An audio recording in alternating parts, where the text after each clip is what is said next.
গতকাল অর্থাৎ 11 জুলাই 2026 শনিবার রাজারহাট গোপালপুর অন্তর্গত জোড়ামন্দির দুধপুকুর অঞ্চলে দুধপুকুর শিবমন্দিরে পূজার্চনা, সুন্দরকাণ্ড পাঠ ও ভোগ বিতরণের আয়োজন করা হয়েছিল। এই কর্মসূচিতে উপস্থিত ছিলেন রাজারহাট গোপালপুর বিধানসভার বিধায়ক তরুণ জ্যোতি তিওয়ারি। উক্ত এই অনুষ্ঠানে উপস্থিত থেকে তিনি আপ্লুত এবং আনন্দিত। সাংবাদিকদের মুখোমুখি হয়ে তিনি কি বার্তা দিলেন শুনে নিন।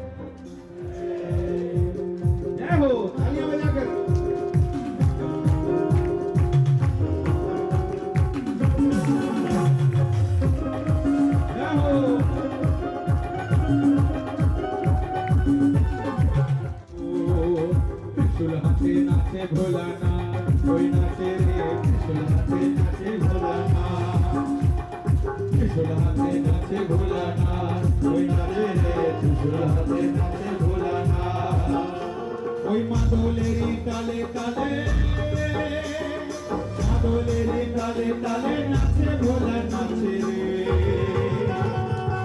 बाबा भूतनाथ की सुलहाते नाचे भोलाना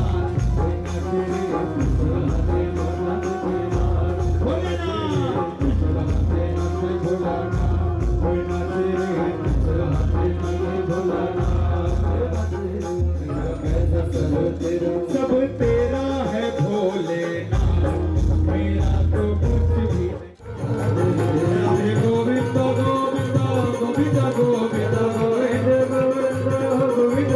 राधे गोविंद गोविंद गोविंद गोविंद गोविंद बोले सबाई ठाकुरे जय राधे राधे कृष्ण कृष्ण गोविंद गोविंद बोलो जय राधे राधे गोविंद गोविंद हरि बोल हरि बोल हरि बोल हरि बोल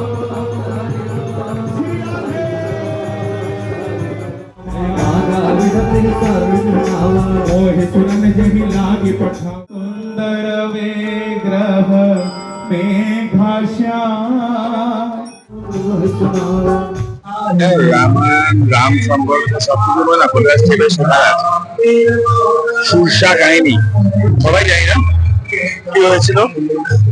প্রথমত আগে থেকে বলতে হবে লাইফে একটা লেসন জানা উচিত, অন্যভাবে ব্যাখ্যা করা যায়। আপনারা জানেন হনুমানজি তার সব ক্ষমতা ভুলে গেছিল, জাম্ববানজি তাকে তার ক্ষমতা মনে করায় তুমি পার হতে পারো। এই বিশ্বাসে তিনি জাম্পটা করেছেন। বিশ্বাসের জাম্প করা মানে কি? বিশ্বাস ফিরে পাওয়া, মানুষের নিজের মনে বিশ্বাস থাকা উচিত, দিয়ে ক্যান ডু ইট। তিনি যাচ্ছেন রাম কাজ করতে, মাঝখানে সুরসাকে পাওয়া গেল। মা সুরসা আসলেন, মা সুরসা বললেন আমি বলে আমাকে আমার প্রভু রামের কাজটা করতে দাও, তারপর আমি ফেরত আসবো, তুমি আমায় খাবে আমি খেয়ে নিই। সুরসা বড় হা করলো। হনুমানজি বড় হলেন, আরো বড় হলেন। এরকম অন্তত একটা স্টেজে গিয়ে হনুমানজি ছোট হয়ে গেলেন, তুষার মুখে ঢুকে বেরিয়ে গেলেন। এখান থেকে লেসনটা কি? লেসনটা যখন বড় হওয়ার হও, যখন ঝুঁকতে হয়, যখন ছোট হওয়ার তখনও ছোট হওয়া। তারপর যখন লঙ্কায় গেলেন, লঙ্কা কাণ্ড যখন তিনি করলেন, মানে এরকম তো না হনুমানজি তাকে বেঁধে নিয়ে গেলে চলে গেল। ওখানে গিয়েও আলটিমেট নিজেই বেরিয়েছেন ওখানে। ওখানে গিয়েও তার স্মরণে ছিল প্রভু রাম, মানে ওই বিশ্বাস।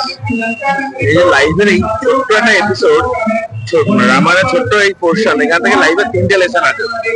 নিজের ওপর বিশ্বাস হারানো ভুল, সেকেন্ড এগোতে গেলে ঝুঁকতে হবে। তার যতই বড় হোক তাকে ভুলো না। তো ভালো হয়েছে, এগুলো শোনা ভালো, আমাদের ভবিষ্যৎ প্রজন্ম জানা উচিত। রামায়ণ যার থেকে মহাকাব্য বা বর্ণাদ নয়, লাইফের লেসন নেওয়া উচিত এখান থেকে। আগে সরকার এদের বঞ্চিত করেছে, সেরকম কিছু করেনি। এবারে আপনার বিধানসভা এলাকায় আগে তো জয় শ্রীরাম বললে জেল হতো পশ্চিমবঙ্গে, প্রভু রামের নামে জেল হতো। আমি বেল করেছি অনেক, রাম নাম নিয়ে বলে জেল হতো, রামের পুজো করা যেত না। পাল্টে গেছে সময়, সনাতনীদের সরকার। তা আমরা সনাতনীরা বলি আমরা সর্বধর্ম সম্ভবা, যে যার মতো ধর্ম পালন করুন, কেউ বাধা দেবে না। এমন একটা পরিস্থিতি হয়েছিল যে সনাতনী মন্দিরকে প্রায় তুলেই দিচ্ছিল, আপনাদের কর্মীরা এসে এটাকে মোটামুটি রক্ষা করেছে। এই ব্যাপারে আপনাদের তো একটা দায়িত্ব আছে, যাতে তুলে দিচ্ছিল মন্দিরটা, তার বাড়ির সামনে যে ইলিগাল কনস্ট্রাকশনটা আছে সেটা তুলুক। কয়েকদিন টাইম দিলাম, তুলে দিক, নানা কোনদিন ভেঙে দেবো বাড়ি শুধু। আর এলাকাবাসী এসে আপনি একটা মেসেজ দিন, আপনি তাকে নতুন ভাবে আমাদের কাছে এলাকার মানুষের কাছে একটাই কথা, তারা আশীর্বাদ করেছিল, তাদের আশীর্বাদে আমি আজকে বিধায়ক। আমি প্রথম দিন থেকে ভোটটা চাইতে গেলাম, হাত জোর করে চেয়েছিলাম, আমার হাতটা আরোগ্য জোড়া আছে।